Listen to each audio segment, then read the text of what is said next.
Hello and welcome to the Stool Pigeons. I'm Jack Jameswood. And I'm Harrison Davenport. Harrison, I think you have the read for us this week. I do. I have a nuclear revenge story titled, "My Girlfriend Cheated on Me with 4 Guys, so I got revenge 4 times over." At the time of this story, I played Division I NCAA basketball, so I traveled a lot. My entire life revolved around this. I was in my junior year in university. I'd been single for about a year after me and my high school girlfriend finally broke up after 3 years. I checked that relationship off as my learning experience, and I now knew what to look for in my next girlfriend. The next woman I chose to have a relationship with, I would most likely marry and start my future with. I had my eye on this girl at my school. We will call her Lisa. I saw Lisa around the collegiate athletic facility, the university team's training grounds and locker rooms. Lisa ran for the track team and was damn good. The various athletic teams often had parties, and I knew that the first one I saw her at, I would introduce myself and try to chat her up a bit and see where it led. Soon enough, I see Lisa at one of these parties, and we pass each other on the stairs. We made eye contact and she smiled at me. I sparked a conversation with her, and after going back and forth a bit, we exchanged numbers. We began the classic American style of flirting, where we constantly just hint things back and forth indirectly.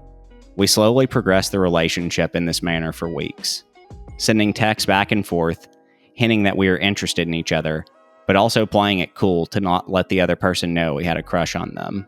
At the time, she was on a break with her current boyfriend, who is a popular player on the football team. She ended up leaving him completely to date me.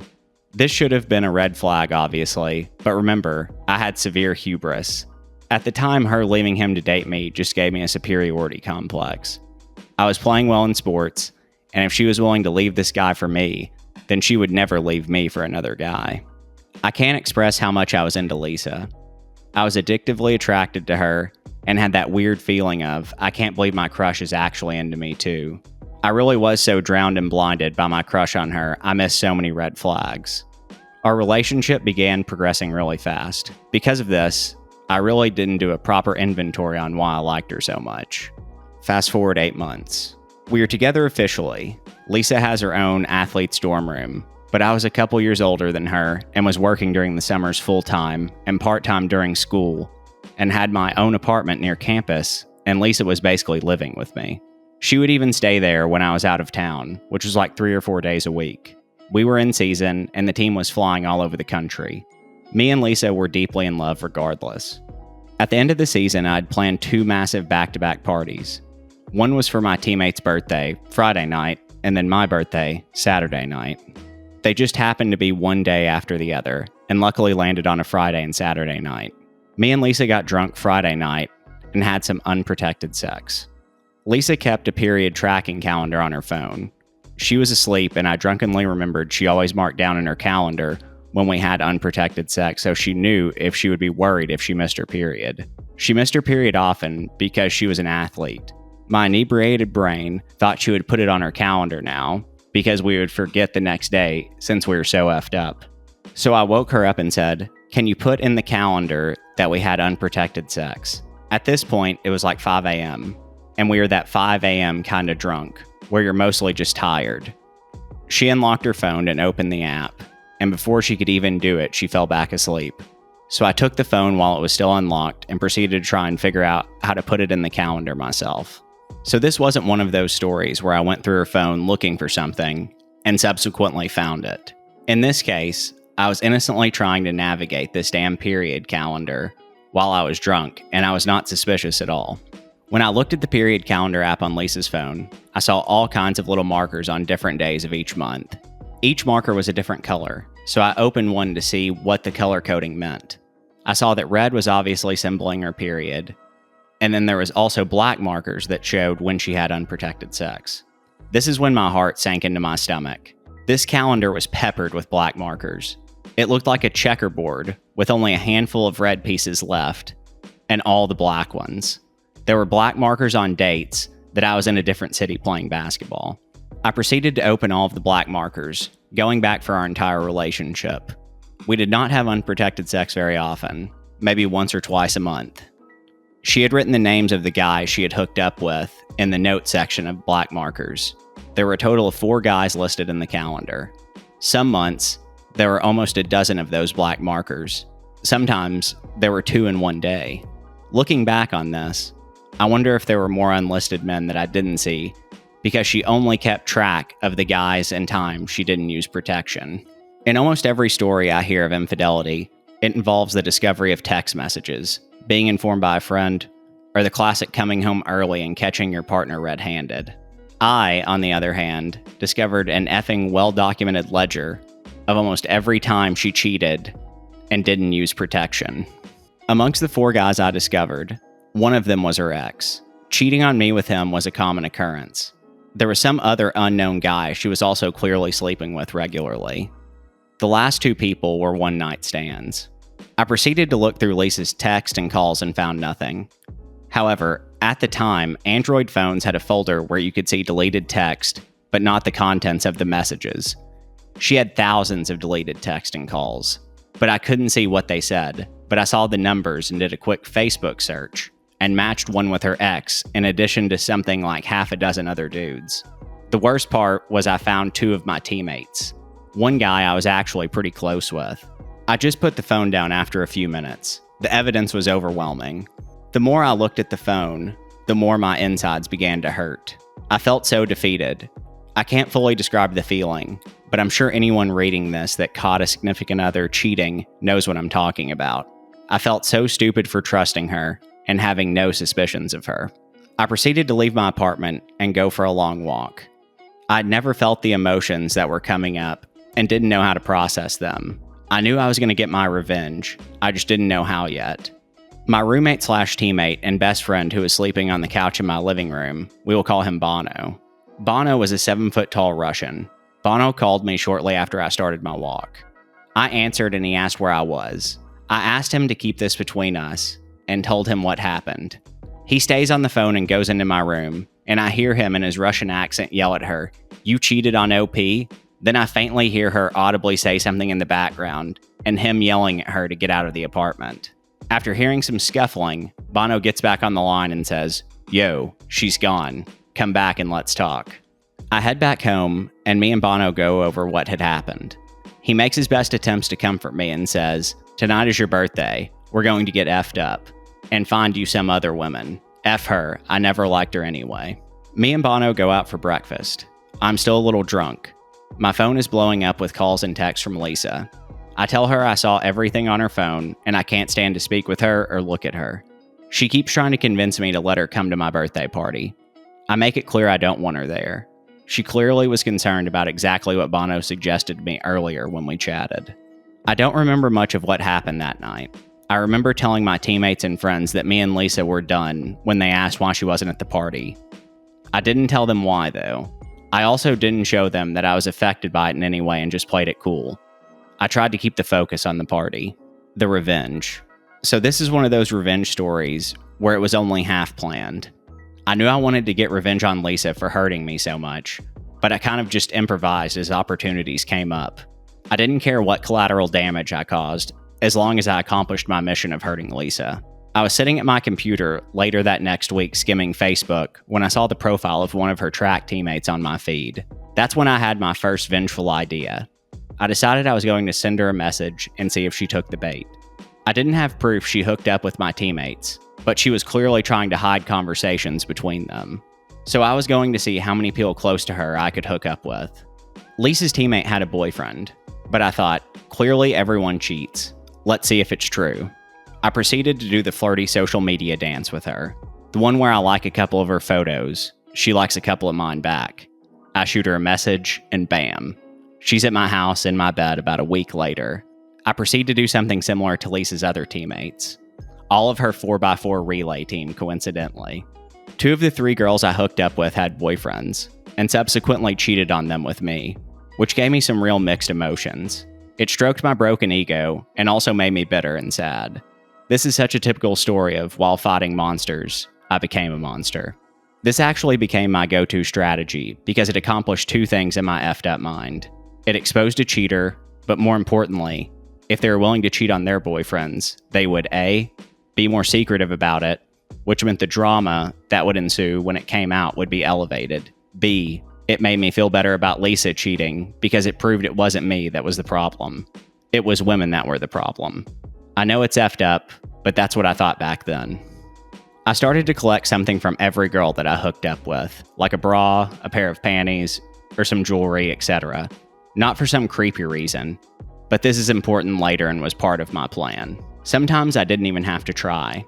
One girl left a pair of very distinguishable shoes. I knew Lisa would know whose shoes they were. They belonged to the girl that Lisa's ex-boyfriend rebounded with after Lisa and him broke up, which highly upset her because it was her friend. Now, it would upset her more because that same girl slept with both of her ex-boyfriends. I especially tried to collect items if it was something that I knew Lisa could distinguish, like a sweater from the women's track team with her teammate's name on it.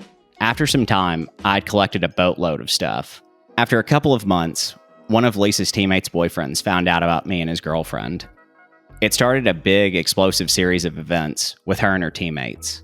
This led to all of them finding out about one another's promiscuity. The drama was massive. Even their coaches had to get involved. It got so bad. This made me feel so powerful in such an evil yet satisfying way. I fell in love with the destruction I was causing. The most awesome part about all of it was that same week, the athletics PR team had put massive posters of me all over campus promoting the next game. They were everywhere. Some of the posters took up the entire sides of buildings.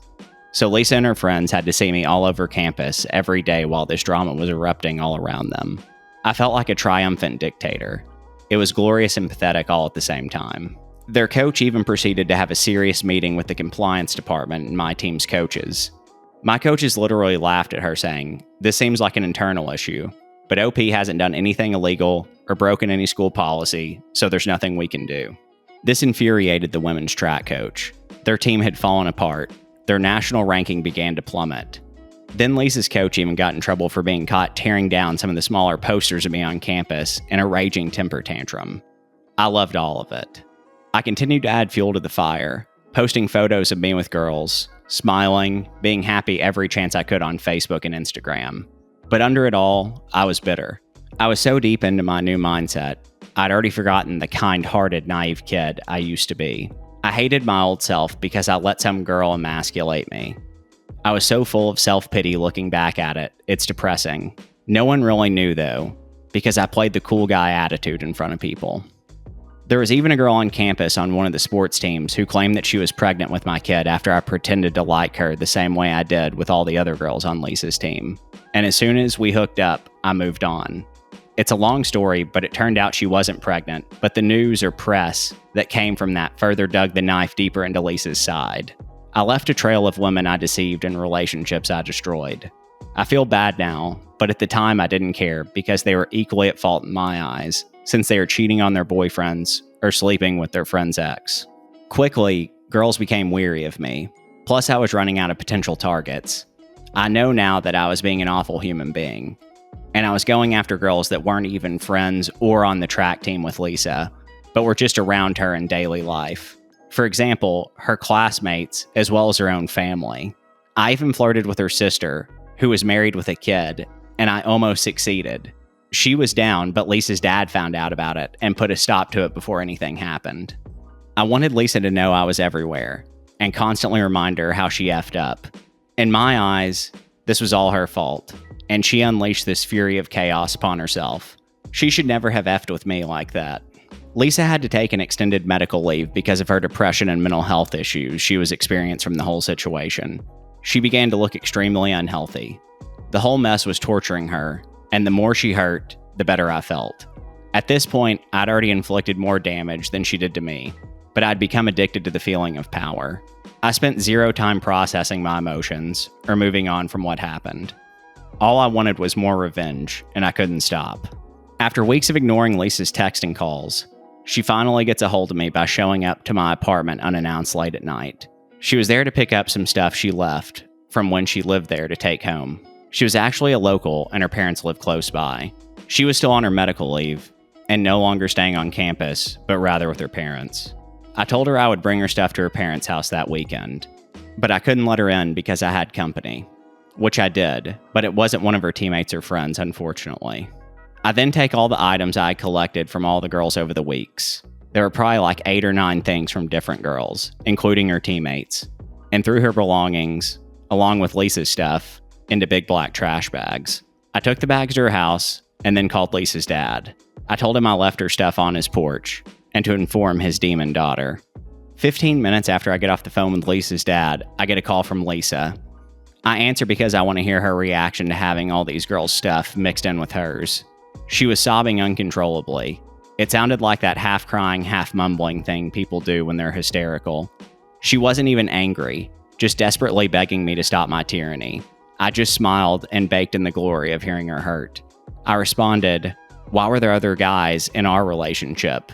You mixed them into our relationship like I mixed other girls' stuff into your stuff." It was the perfect little ironic metaphor. So Jack, that's the story. What'd you think? Well, it would have been funny if he was like, yeah, I was a number one top NBA prospect, but because of all my revenge and tyranny and cheating that I enjoyed, I actually didn't get into the NBA.